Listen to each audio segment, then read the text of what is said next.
It is a novel by Stephen King that is about seven kids pretty much facing their fears.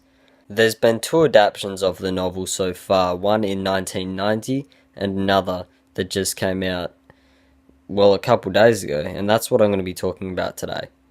So, the thing most people would probably be wondering is it scary?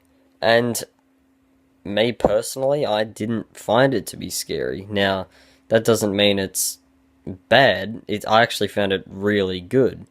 This film has a large, or at least to me, it felt like it had a large majority of jump scares. Yeah, I dislike jump scares. I was kind of angered by the amount of time everything, the sound drains out and then just bam, loud noise. And that happens quite a few times. Now, one of the biggest things would be, how was Pennywise in the film? So, there's been a lot of trailers and a lot of posters and stuff of the new Pennywise, and honestly, to me, I never really found him to be scary. He to me, it looked like they were trying too hard.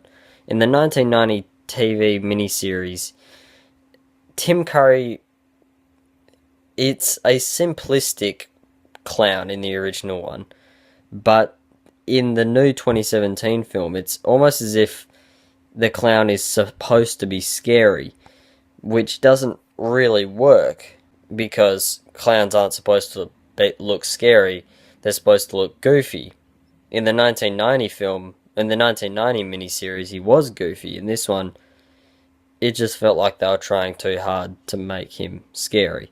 Now, I've seen some other reviews talking about the special effects and how there wasn't much CGI, and there were a few times where there was CGI, and it was noticeable. It wasn't that bad. Well, it wasn't bad at all, but I could tell it was CGI. And then there was one effect that I've never seen in a film before, where they stabilized the shot to Pennywise's face, and that actually created for a really cool looking image. It was a really nicely handled shot. Now, one thing that kind of did disappoint me a bit with this film was the soundtrack.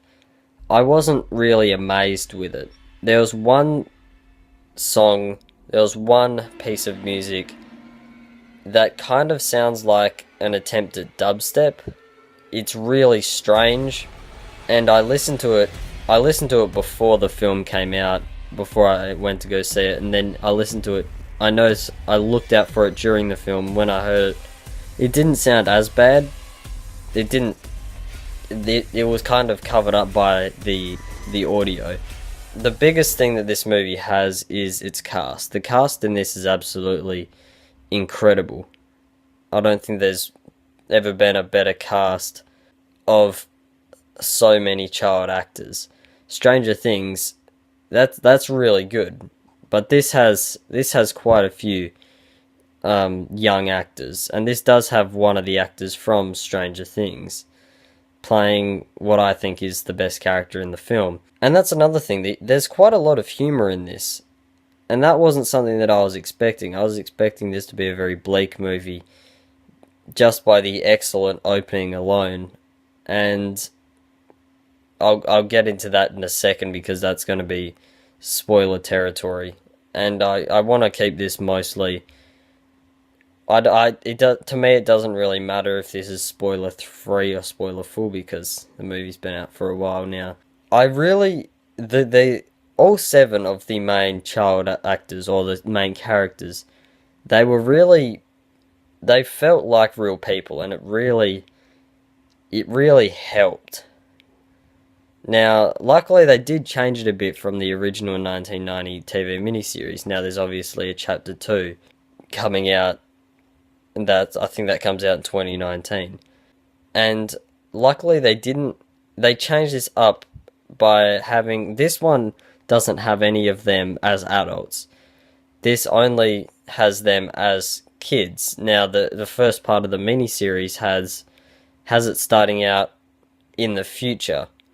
Now, this one's set in the 80s, is where the original kids part of the 1990s one was set in the 50s.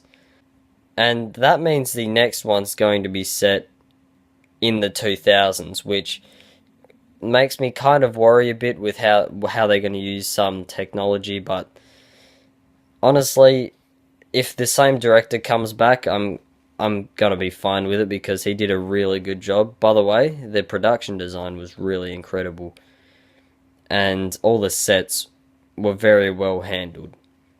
I really quite enjoyed this film. If you were skeptical about seeing it, I think you should see it. The thing is, if you're scared by movies, I'm not sure about this one because some people that I went with did find it to be scary. But I guess just me personally, I've kind of grown immune to horror movies. But I've really liked this film, and I'll probably work out a better rating system, but at the moment I'll give this a solid 8 out of 10. So the opening of the film, it is really well handled. Now, the opening's obviously when Georgie takes the boat and it goes into the sewer, and then Pennywise grabs him. Now, this is probably the most iconic scene from the miniseries, and I think it's definitely going to be one of the biggest standout scenes of this 2017 film. But the difference is this one's a lot more violent than the original one was. This, you actually see Georgie, when his arm is completely ripped off, you see it get, or pretty much bitten off. And it kind of, to me, when I saw him crawling away from the sewer, from the grate, with only one arm, I thought it was a little over the top, and maybe maybe the violence could have gotten a little goofy, but it was really quite unsettling, because I'm pretty sure this character is supposed to be like 5 years old, and you've never really seen a film that has a child get their arm ripped off quite like this one. So some people might find that to be, well, they might not like it, but overall, like I said earlier, I found this to be a really good film.